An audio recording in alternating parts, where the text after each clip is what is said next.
সন্দেহজনক নাগৰিকে দখল কৰিছে গুৱাহাটীৰ পাহাৰ আৰু জলাশয়। এনবি নিউজৰ কেমেৰাত ধৰা পৰিল আৰু এখন মিনি বাংলাদেশ। এইবাৰ ক'ত বাংলাদেশীয়ে সন্দেহযুক্ত বাংলাদেশীয়ে মিনি বাংলাদেশ পাতিছে চাওক।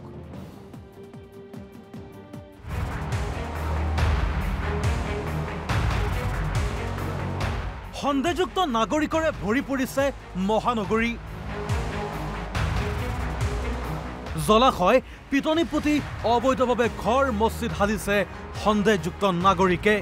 কেইটামান টকাৰ লোভত কোন দালালে কৰিছে মাটি দখল।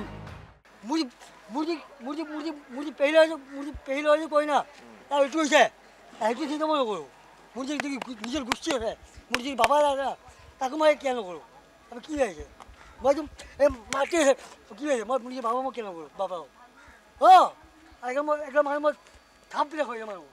ৰেলৱেৰ মাটি সন্দেহজনক লোকক দালালে দিছে ভাড়াত। গুৱাহাটী মহানগৰীৰ মাজমজিয়া যি গান্ধীনগৰ, এই গান্ধীনগৰ একাংশ যি সন্দেহযুক্ত নাগৰিক, এই নাগৰিকসকলে দীৰ্ঘদিন ধৰি তেওঁলোকে বসবাস কৰি আছে। পুতনি পুতি বা পিটনি বা জলাশয় পুতি তেওঁলোকে এনেদৰে যিবোৰ বাসগৃহ আছে বাসগৃহবোৰ তেওঁলোকে নিৰ্মাণ কৰি বছৰৰ পিছত বছৰ ধৰি তেওঁলোকে বসবাস কৰি থকা দেখা পোৱা গৈছে। এয়া হৈছে গুৱাহাটীৰ গান্ধী বস্তিৰ ৰেল লাইনৰ সমীপৰ ভয়ংকৰ দৃশ্য। ৰেল লাইনৰ সমীপত এনেদৰে গঢ় লৈ উঠিছে সন্দেহজনক লোকৰ অবৈধ দখল। ৰেল লাইনৰ সমীপত গঢ় লৈ উঠিছে সন্দেহজনক লোকৰ বাসস্থান। এই দৃশ্যলৈ মন কৰক। লানি নিচিগা তিনপাতৰ ঘৰৰ এই দৃশ্য প্ৰত্যক্ষ কৰিলেই বুজিব কিমান সন্দেহজনক লোকৰে ভৰিছে গান্ধী বস্তি। পিছে এইসকল লোকক সংস্থাপন কৰিছে একাংশ দালালে। মাহে 2,000 পৰা 3,000 টকাৰ বাবদ সন্দেহজনক লোকক ভাড়ালৈ দিছে ভূমি। এই ভয়ংকৰ অভিযোগ এইসকল লোকৰেই।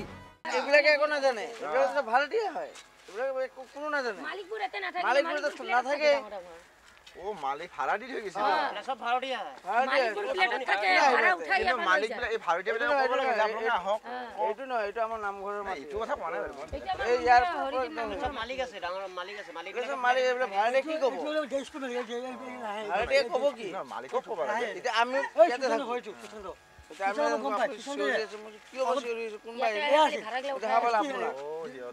মানে ব্যৱসায় আৰু মানে দখল কৰা না, এইটো মানে মালিক বেলেগ আছে। মাটি চবৰে নিজৰ নিজৰ মাটি। এতিয়া মানে মালিক কিছুমান মালিক থাকে, কিছুমানে নাথাকে। ঘৰ বনাই পেলাই ভাড়া দি কিমান ল'লে ভাড়াবিলাক? এতিয়া মানে কি জানিব? কেৱল ঘৰ সাজি বসবাস কৰাই নহয়, সেই স্থানত ব্যৱসায়িক প্ৰতিষ্ঠানো গঢ় দিছে এইসকল লোকে। পিছে কাৰ ছত্ৰছায়াত দালালে এইসকল লোকক ভূমি দিবলৈ কৰিছে সাহস? চৰকাৰী বিষয়াও জড়িত আছে নেকি এইসকল দালালৰ লগত? কেৱল গান্ধী বস্তিয়েই নহয়, গুৱাহাটীৰ একাংশ পাহাৰ বনাঞ্চল অবৈধভাৱে দখল কৰিছে সন্দেহজনক লোকে।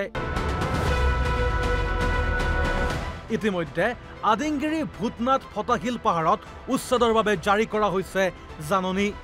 যিকোনো মুহূৰ্ততে উচ্ছেদ চলাব সেই স্থানত। ইয়াৰ উপৰিও কালাপাহাৰ, দাতালপাৰা, নাৰেংগী, শান্তিনগৰ, আমচিং বনাঞ্চল, ধীৰেনপাৰা বনাঞ্চলতো চলিব প্ৰশাসনৰ বুলডোজাৰ। উচ্ছেদৰ পূৰ্বে সেইসমূহ স্থানত চৰকাৰে চলাব জৰীপ।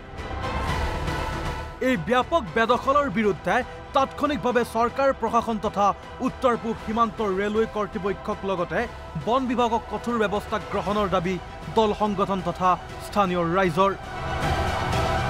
Bureau report, NB news.